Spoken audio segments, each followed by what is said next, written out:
The Victorian era, a time of great progress and societal transformation, was also marked by a chilling darkness that gripped the heart of London. In the bustling, gaslit streets of Whitechapel, a sinister figure emerged from the shadows, forever etching his name into the annals of criminal history. Jack the Ripper. His reign of terror, though brief, left an enduring mark on the city, its people, and the world's collective imagination. Jack the Ripper, a name synonymous with brutality and mystery, preyed on women living in the impoverished East End. His victims, often living desperate lives on the fringes of society, became tragic figures in a macabre spectacle that both horrified and captivated the nation. The Ripper's gruesome methods, often involving mutilation and surgical precision, stoked fear and speculation, turning the case into a morbid obsession for many. Despite a massive manhunt and countless theories, Jack the Ripper's true identity remains shrouded in mystery to this day. The lack of a definitive conclusion has only served to solidify his place in popular culture, inspiring countless books, films, and documentaries that attempt to unravel the enigma of his crimes. This essay delves into the dark heart of Victorian London, exploring the life and times of Jack the Ripper, his victims, and the enduring mystery surrounding his identity. Through examining historical accounts, police records, and modern forensic analysis, we aim to shed light on one of history's most perplexing unsolved cases. The story of Jack the Ripper is not just a tale of murder, but a stark reminder of the social inequalities and vulnerabilities that plagued Victorian society. The East End, where the Ripper's crimes unfolded, was a place of abject poverty, overcrowding, and vice. It was a world away from the opulent drawing rooms and grand avenues of London's wealthy elite. Through understanding the lives of the Ripper's victims, we gain a deeper understanding of the social context in which these crimes occurred. These women, often dismissed as mere unfortunates, were mothers, daughters, and sisters, each with their own unique story to tell. Their tragic ends serve as a poignant reminder of the human cost of societal neglect and the enduring power of darkness to touch even the most vibrant of cities. Join us as we embark on a journey through the fog-laden streets of Whitechapel, seeking answers in the shadows and piecing together the fragments of a mystery that continues to fascinate and haunt us more than a century later.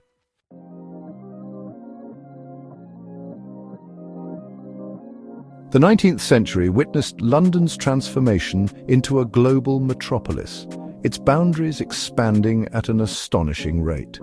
Fueled by the Industrial Revolution, people from all corners of the British Isles and beyond flocked to the capital in search of opportunity and a better life.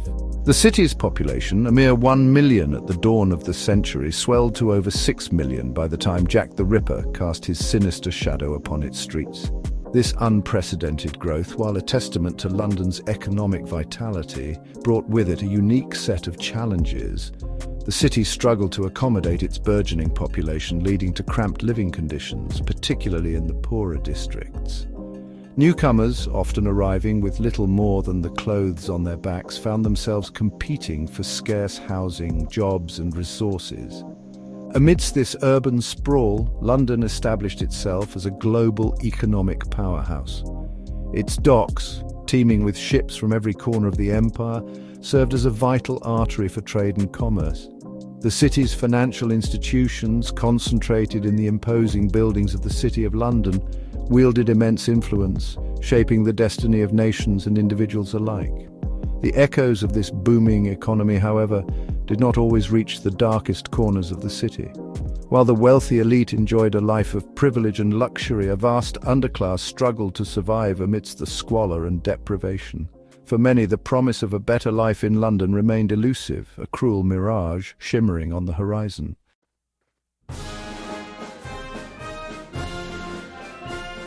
Victorian London, despite its outward grandeur, was a city sharply divided along lines of wealth and social standing. The chasm between the rich and the poor was vast and seemingly insurmountable, a stark reminder of the inequalities that permeated every facet of society. For those living in the shadow of opulence, life was a constant struggle for survival. The affluent elite, residing in grand homes in London's most desirable neighbourhoods, remained largely insulated from the plight of the less fortunate. Their lives were a whirlwind of social engagements, cultural pursuits, and leisurely afternoons spent in Hyde Park. They moved in a world of fine dining, elegant attire, and servants catering to their every whim. In stark contrast, the poorest of London's citizens inhabited a world of squalor and despair. The East End, in particular, became synonymous with overcrowding, poverty, and disease. Families crammed into dilapidated tenement buildings, often sharing a single room with scant access to sanitation or clean water. For many, the streets became their only refuge, a place to beg for scraps, seek solace in cheap gin, and offer whatever meagre services they could in exchange for a few pennies. Prostitution was rampant, a desperate measure for survival in a world that offered few other options.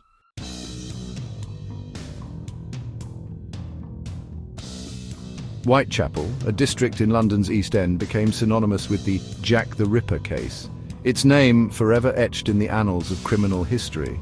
In the late 19th century, it was a place of abject poverty, teeming with overcrowded slums, dimly lit alleys, and a pervasive sense of despair that hung heavy in the air. The streets, often slick with mud and refuse, were a labyrinthine maze, providing ample cover for those who sought to operate outside the law. The area was home to a transient population, with many residents coming and going in search of work or a temporary escape from the harsh realities of their lives. This constant flux made it difficult for authorities to track individuals and fostered a sense of anonymity that pervaded the district. The Ripper, it seemed, moved like a phantom through these shadowy streets, his presence felt but never truly grasped. Amidst the poverty and desperation, Whitechapel was also a place of vibrant, if often chaotic, life. Street vendors hawked their wares, their calls competing with the clatter of horse-drawn carriages and the drunken revelry spilling out from the numerous pubs that lined the streets. The air was thick with the smells of poverty, coal smoke, unwashed bodies, and rotting garbage. The district was also home to a number of common lodging houses, offering cheap accommodation to those who could afford little else. These crowded and often unsanitary establishments provided a roof over one's head but little in the way of comfort or security. They became fertile hunting grounds for the Ripper, places where he could easily find vulnerable women desperate for a few hours' respite from the streets.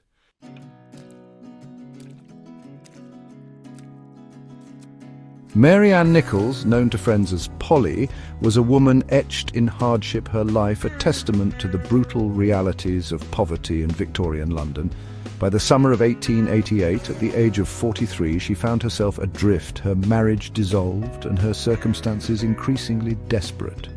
She scraped by on meagre earnings, often resorting to prostitution to afford a bed in one of Whitechapel's many common lodging houses. On the evening of August 30th, 1888, Polly set out into the gaslit streets of Whitechapel, her movements a familiar dance between survival and despair. She sought solace in the warmth of the Frying Pan pub, her laughter and conversation a brief respite from the harsh realities of her existence. But as the night wore on and the pub emptied, Polly's options dwindled. She returned to her lodging house on Flower and Dean Street shortly after midnight, her pockets empty and her hopes fading. The deputy lodging house keeper, a stern woman with little patience for Polly's plight, demanded payment for the night. Polly, ever optimistic, boasted of a new bonnet and promised to return soon with the fourpence needed for a bed. With a confident air, she stepped back into the night, her words a tragic echo in the darkness. Little did she know that her quest for a few pennies would lead her down a path of unimaginable horror, her life cut short by a killer who lurked in the shadows.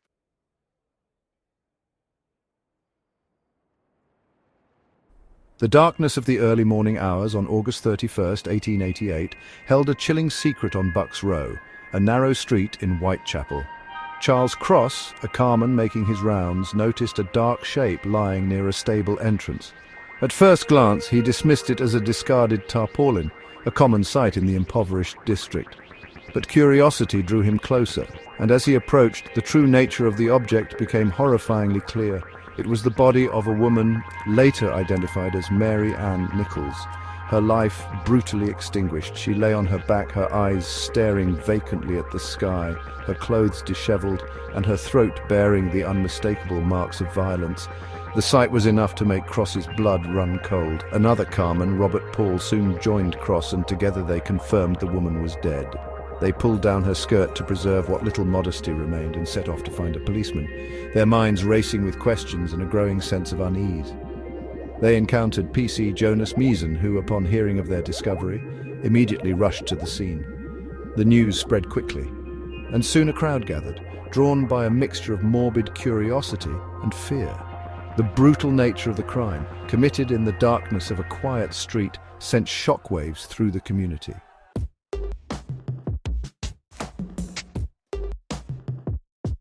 The discovery of Polly Nichols' body on Bucks Row marked the beginning of a murder investigation that would grip London with a terror that lingered long after the killer faded from view. The police, initially dismissive of the crime, soon realized they were dealing with a killer unlike any they had encountered before. Dr. Rhys Ralph Llewellyn, the police surgeon summoned to the scene, conducted a preliminary examination of the body. His findings sent a chill down the spines of even the most hardened officers. Nichols had suffered multiple stab wounds to the throat, inflicted with a ferocity that suggested a personal vendetta rather than a random act of violence. The investigation, led by Inspector Edmund Reed, faced an uphill battle from the start. Whitechapel, with its labyrinthine streets, transient population, and code of silence among its residents, proved a difficult environment for gathering reliable information. Witnesses were often reluctant to come forward, fearing retribution from the killer or simply wishing to avoid entanglement with the law. Despite these challenges, the police meticulously documented the crime scene, interviewed witnesses, and pursued every lead, however tenuous.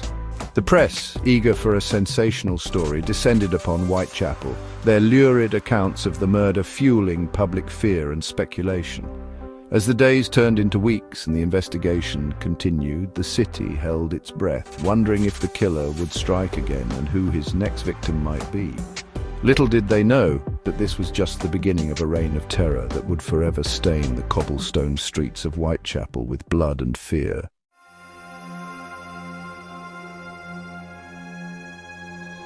Annie Chapman, the second victim claimed by the spectre of Jack the Ripper, led a life tragically common among the destitute women of Whitechapel. At 47 years old, she was a woman worn down by hardship, her once vibrant spirit dimmed by years of poverty, loss, and the cruel grip of alcohol dependence. She drifted between common lodging houses, her days a blur of finding shelter, securing meagre meals and seeking solace in the bottom of a gin glass. Annie's life had known moments of promise. She had once been a married woman, a mother who cherished her children. But fate, it seemed, had dealt her a cruel hand. Her husband's untimely death from cirrhosis, followed by the devastating loss of a daughter to meningitis, had sent her spiraling into despair. By the late summer of 1888, Annie's existence had been whittled down to the basic struggle for survival. She frequented the pubs and lodging houses of Whitechapel, her presence a familiar one to those who navigated the district's shadowy streets. She relied on the kindness of strangers and the occasional odd job to earn a few pennies, her life a testament to the precariousness of existence on the margins of Victorian society. On the evening of September 7th, 1888, Annie found herself, as she often did, short of the funds needed to secure a bed for the night. She spent the evening at Crossingham's lodging house on Dorset Street, sharing a pint of beer and a few moments of camaraderie with fellow lodgers.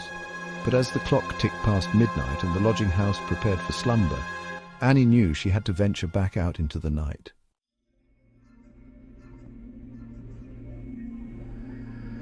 The night of September 8th, 1888 cast a long and chilling shadow over Hanbury Street, a narrow thoroughfare in the heart of Whitechapel.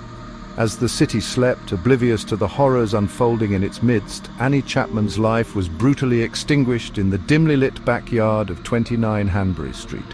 Her body, discovered shortly before 6 a.m. by a resident named John Davis, bore the gruesome hallmarks of the killer who had claimed Polly Nichols just weeks earlier. The scene that greeted Davis that morning was one of unspeakable savagery. Annie's body lay sprawled near the doorway to the backyard, her throat slashed with a ferocity that defied comprehension. Her abdomen had been mutilated, her intestines exposed with a chilling precision that suggested a macabre familiarity with human anatomy. The news of Annie's murder spread like wildfire through Whitechapel, igniting a wave of fear and outrage that rippled through the community. The killer, still a phantom in their midst, had struck again, his brutality escalating with each victim. The police, already under intense pressure to solve Polly Nichols' murder, now faced a city on edge, demanding answers and justice.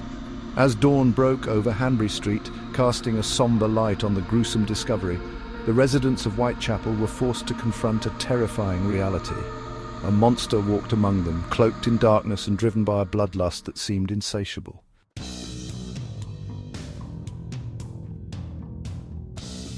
The discovery of Annie Chapman's mutilated body sent a collective shudder through London, shattering any lingering doubts that the Whitechapel murders were the work of a depraved and calculating killer. Panic gripped the city as the realization dawned that a predator of unprecedented brutality walked freely among them. His motives shrouded in mystery, his next target unknown. Newspapers, hungry for sensational stories, seized upon the murders, their headlines screaming of Jack the Ripper and his reign of terror. The name, penned in a taunting letter sent to the Central News Agency, became synonymous with the Whitechapel killings, fueling public fear and speculation. The streets of Whitechapel, once bustling with life, took on a sinister air as darkness fell. Women, particularly those living on the margins of society, moved in fear, acutely aware that they were potential targets for the unseen predator. Rumours and whispers filled the pubs and lodging houses, each telling of the Ripper's deeds growing more outlandish than the last. The police, overwhelmed by the public outcry and the sheer brutality of the crimes, found themselves struggling to maintain order. The pressure to catch the Ripper mounted with each passing day, yet he remained an elusive phantom, his knowledge of the city's shadowy underbelly exceeding their own. As the investigation continued, the city held its breath, united in fear and a growing sense of dread. The spectre of Jack the Ripper loomed large, casting a long shadow over Victorian London and forever changing the way its citizens viewed the darkness that lurked within their midst.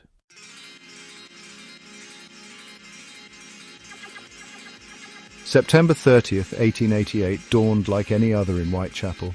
A bustling hive of activity masked by a perpetual haze of coal smoke and the stench of poverty. Yet this particular Saturday held a sinister undercurrent, a palpable tension that gripped the hearts of those who walked its cobbled streets. The spectre of Jack the Ripper, the boogeyman who had haunted their steps for weeks, was about to claim 2 more victims in a night of unprecedented terror. The first to meet her tragic end was Elizabeth Stride, a woman known as Long Liz to some, a testament to her tall stature in a world that often felt designed to diminish. Life had not been kind to Liz. A Swedish immigrant who had fallen on hard times, she found herself adrift in the underbelly of London, resorting to casual prostitution to survive. On that fateful night, Liz had been drinking, seeking solace in the bottom of a glass as she had done countless times before. She was last seen alive in the company of a man, their conversation lost to the din of the crowded street. What words passed between them, what promises or threats hung in the air, would forever remain a mystery. Around 1 a.m, her body was discovered in Dutfield's Yard, a small secluded courtyard off Berner Street. The sight that greeted Louis Diemschutz, the steward of the International Working Men's Educational Club, who stumbled upon her, was one of stark brutality.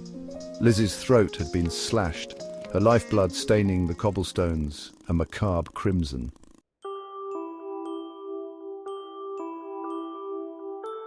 News of Liz Stride's murder travelled fast, carried on whispers of fear and outrage that rippled through the pubs and lodging houses of Whitechapel. Just as the community began to grapple with the horror of another life extinguished, an even more gruesome discovery awaited them. Less than an hour after Liz's body was found, Catherine Eddowes, a woman known to frequent the same impoverished streets, met a similarly horrific end. Catherine, or Kate, as she was known to some, was a woman on the fringes of society, her life a testament to the hardships faced by so many in Victorian London. She had known poverty, homelessness, and the despair of losing a child. On that fateful night, she had been released from Bishopsgate Police Station, having been picked up for drunkenness earlier in the evening. Little did she know that her release was a death sentence. Around 1:44 a.m, her mutilated body was found in Mitres Square, a small, secluded square in the heart of Whitechapel. The scene was one of unimaginable savagery. Her throat had been slashed, her abdomen ripped open, and her intestines removed with a chilling precision that spoke of a depraved mind.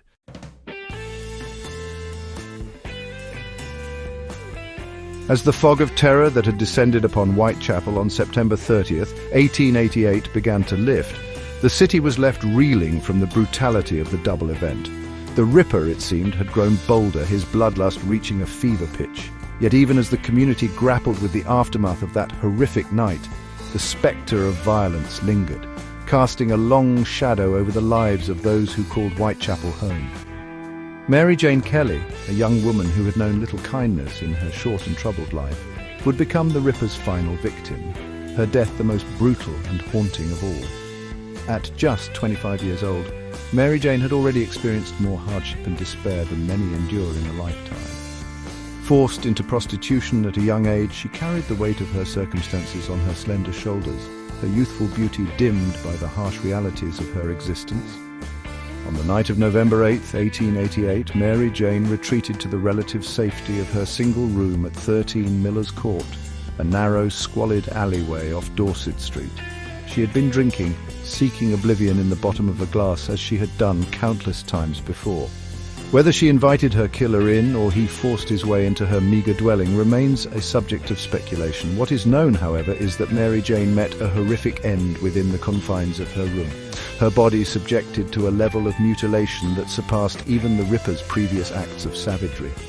Her death, a chilling crescendo to a reign of terror that had gripped London for months, would mark the end of the Ripper's killing spree.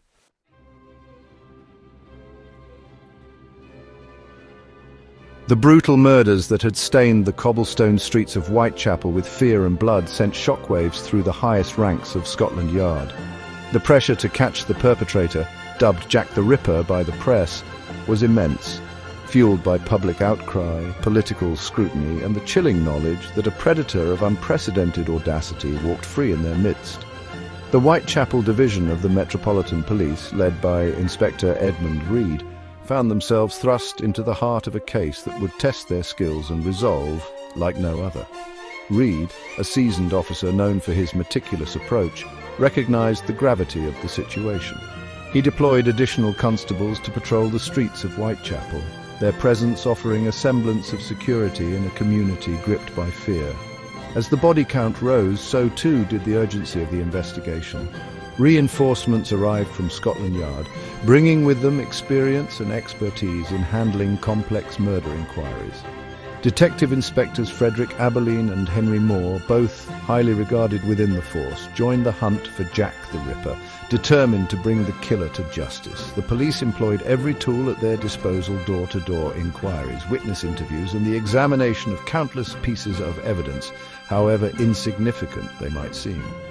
They sought to penetrate the wall of silence that often shrouded Whitechapel, appealing to the community for information, however small, that might help them unravel the mystery of the Ripper's identity.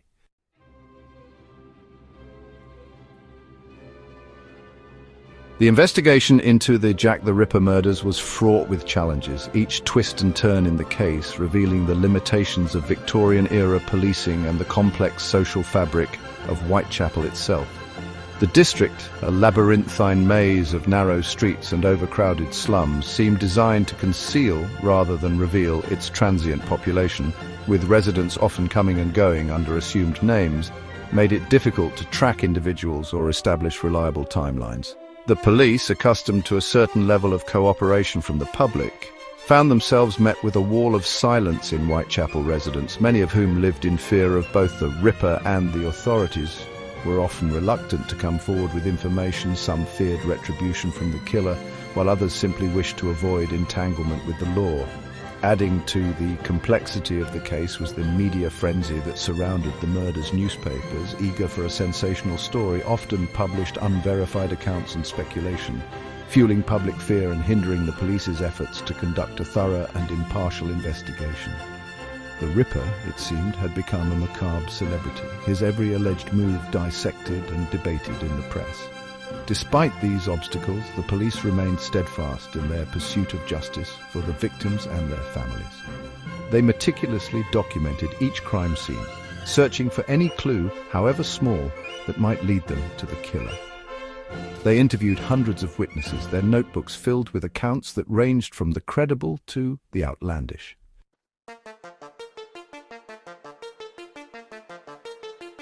As the investigation into the Jack the Ripper murders dragged on, with no arrests made and the killer still at large, theories about his identity abounded, ranging from the plausible to the outlandish. The police, inundated with tips and leads, often found themselves chasing shadows, their efforts hampered by misinformation, public hysteria, and the Ripper's uncanny ability to vanish into the labyrinthine streets of Whitechapel. Among the suspects investigated were butchers, surgeons, and others whose professions might have equipped them with the anatomical knowledge evident in the Ripper's gruesome handiwork. The police, guided by the prevailing belief that the killer possessed surgical skills, scrutinized the movements and backgrounds of medical professionals working in the East End, their suspicions fueled by a mixture of forensic evidence and societal anxieties about the perceived power of the medical profession. Others theorized that the Ripper was a man of higher social standing, perhaps an artist or a member of the aristocracy, who ventured into the East End to indulge in dark desires. This theory, fueled by a mixture of class prejudice and the perception that the Ripper's crimes were too calculated, too audacious to be the work of a common criminal, gained traction among some quarters of the public, further complicating the investigation. The police, however, remained focused on building a case based on evidence, however circumstantial. They meticulously compiled profiles of potential suspects, their notebooks filled with details about their movements, habits, and any connection, however tenuous, to the murders. Their investigation extended beyond the confines of Whitechapel, reaching into other parts of London, and even across international borders as they sought to track down anyone who might hold the key to unraveling the mystery of Jack the Ripper.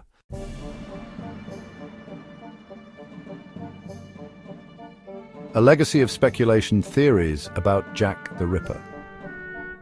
The passage of time has done little to diminish the enduring mystery of Jack the Ripper. If anything, the lack of a definitive answer has only served to fuel speculation, turning the case into a fertile ground for amateur sleuths, historians, and conspiracy theorists alike. Over the decades, countless theories have emerged, each attempting to shed light on the identity and motives of the Whitechapel killer.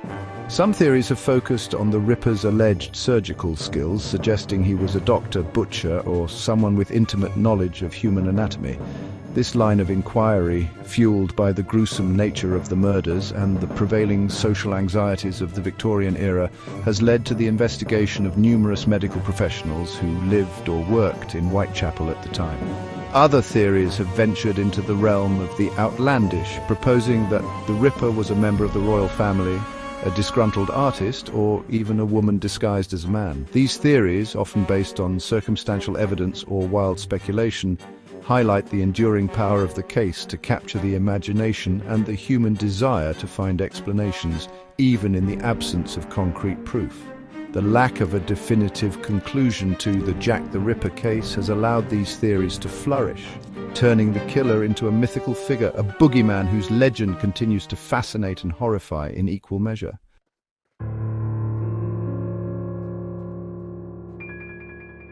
Among the many names whispered in connection with the Jack the Ripper case, one stands out as a particularly compelling suspect, Aaron Kosminski. A Polish Jew who immigrated to London in the early 1880s, Kosminski lived in Whitechapel at the time of the murders, eking out a living as a barber while struggling with what appears to have been severe mental illness. Kosminski's name first surfaced as a potential suspect during the original police investigation. He caught the attention of authorities due to his erratic behavior and his presence in the vicinity of several of the murders. One witness, a woman who claimed to have known Kosminski, even identified him as the man she saw with one of the victims on the night of her murder. Despite this circumstantial evidence, Kosminski was never formally charged with any of the Ripper murders. He was, however, committed to a mental asylum in 1891, where he would spend the rest of his life. His confinement, coupled with the fact that the Ripper murders ceased after his institutionalization, has led some to conclude that Kosminski was indeed the Whitechapel killer. While the case against Kosminski remains largely circumstantial, the weight of evidence, combined with his psychological profile and the timing of his confinement, has made him a focal point for those seeking to solve the enduring mystery of Jack the Ripper.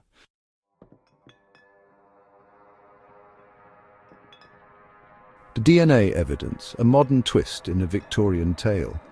In recent years, the advent of DNA analysis has injected new life into the Jack the Ripper investigation, offering the tantalizing possibility of finally unmasking the killer through the lens of modern science. In 2014, author Russell Edwards made headlines with his book naming Jack the Ripper, in which he claimed to have definitively identified Aaron Kosminski as the perpetrator based on DNA evidence recovered from a shawl allegedly found near the body of Catherine Eddus. Edwards's claim centered on the analysis of mitochondrial DNA, which is passed down through the maternal line, extracted from stains on the shawl.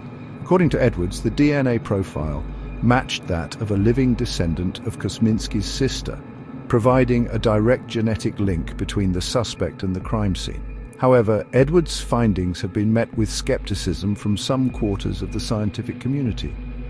Critics have pointed to the lack of transparency regarding the chain of custody of the shawl, the methodology used in the DNA analysis, and the potential for contamination of the evidence over the decades. Despite these criticisms, the use of DNA evidence in the Jack the Ripper case highlights the potential for modern forensic techniques to shed new light on historical mysteries. While the debate over the validity of Edwards's claims continues, the case serves as a reminder that even the most enduring enigmas may one day be solved through the relentless march of scientific progress.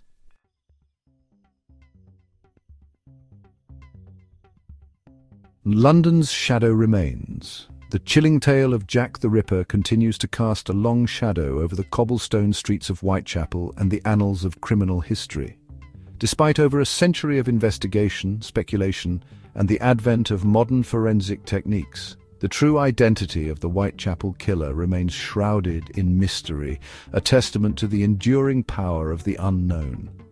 The Ripper's reign of terror, though brief, left an indelible mark on Victorian London, exposing the dark underbelly of a society grappling with rapid urbanization, poverty, and the vulnerabilities of those living on the margins. The victims, often dismissed as mere unfortunates in life, have become tragic icons in death. Their stories a reminder of the human cost of societal neglect and the fragility of life in the face of darkness. While the passage of time has dimmed the memory of the Ripper's crimes, for others the fascination endures, fueled by a desire to understand the motivations of a killer who seemingly vanished into thin air, leaving behind a trail of blood and unanswered questions. Was Jack the Ripper a cunning mastermind who outsmarted the police at every turn, or was he simply a product of his time and place, able to exploit the shadows and silences of Whitechapel to carry out his gruesome deeds? The answer, it seems, remains elusive, lost to the mists of time, yet the search for truth continues, driven by the enduring human need to make sense of the senseless and to find justice for those whose lives were cut tragically short. The story of Jack the Ripper, then, is not merely a historical curiosity, but a reminder that even in the face of darkness, the pursuit of answers, however elusive, can shed light on the complexities of the human experience and the enduring power of mystery.